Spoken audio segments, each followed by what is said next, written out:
Guys, hello team Forever 20. I hope you're all doing good. I'm also doing great. So today we are going to work on this tire. As you can see already, and we have these 4 pieces. I'm using them to just 4 pieces of wood. I'm just using them to make the tire stronger. Yes, and I'll be using screws and my cordless drilling gun. Okay, so if you're new here, if you just clicked on this video, I go by the name Christine Nore and we all go by the name Team Forever 20, and you're so much welcomed to this channel. Thank you for clicking. Just show your girl some love by liking the video, comment, leave a sweet comment down below, and also share to your family and friends. And to my returning subscribers, thank you so much for always clicking, for always coming back to watch my videos. I appreciate you and love you so much. Yeah, so just watch the video. I'll explain in some parts and let you watch the rest of the video. Okay, yeah, so we're going to add some pieces of wood, and the type of board I'm using here is a plywood 9mm. Yeah, it's a plywood, a 9mm plywood, and that is 2 feet circle, and this, the bigger one, is 30 inches circle. 2 feet is equal to 24 inches. Okay, yeah, so the first one is 24 and the second one is 30 inches by 3. Okay, because it's a ring, yeah, it's by 3 inches. And the rest of the pieces I'm going to show you to write the measurements here, as you can see, but the rest I didn't write. I didn't name the size on the wood, but when you try to make this, you'll just go by reducing the size according to the design. Okay, I hope you will enjoy this one. Just keep watching.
So guys, the reason and why I'm using this bladder, or whichever you call it, it has its own name, but I'm using the simplest name so that you can get to understand it's a bladder, because it can stretch. You see the way it's bouncy? Yeah.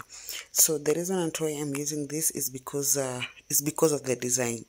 And where all the bladders meet at the middle, I have drilled a hole using my drilling gun. You will see the reason of that hole as we continue, okay? Yeah, so I'm applying my contact glue. You can use any glue available in your country. Yeah, so I'm using my contact glue so that I can attach the mattress or the foam which I want to use. And this is a 1-inch foam. I'm attaching this one first so that I can level everything together, because the tire is the tire looks more deeper than the pieces of wood, than the top wood. So I wanted to give it the uniformity.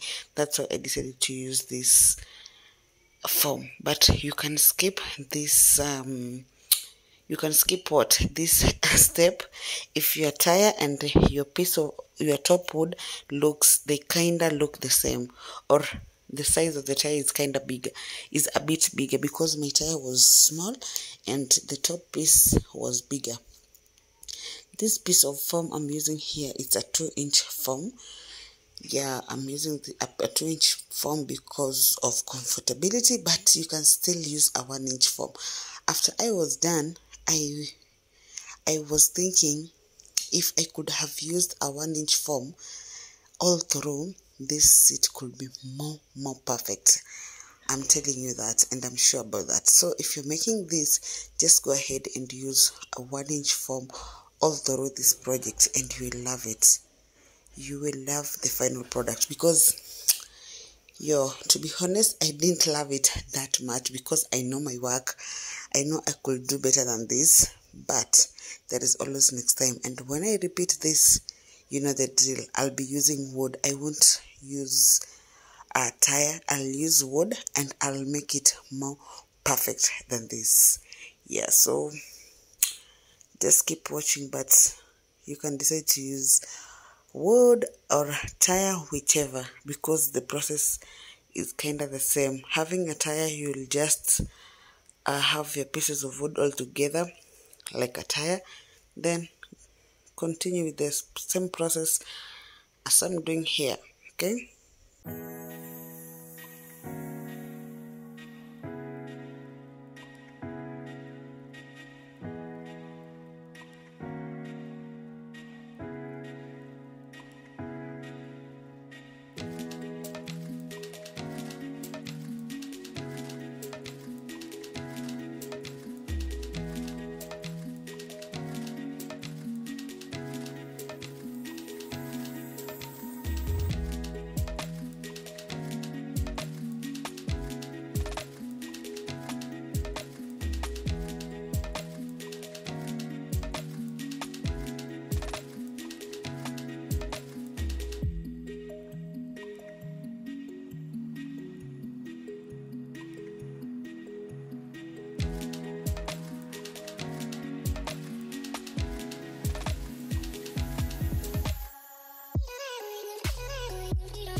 As you can see, it's the next day and we are still pushing. I've cut all the pieces and also went ahead, took a 1/2 inch foam, cut the same pieces as the fabric, and I went ahead to stitch them, to join them together.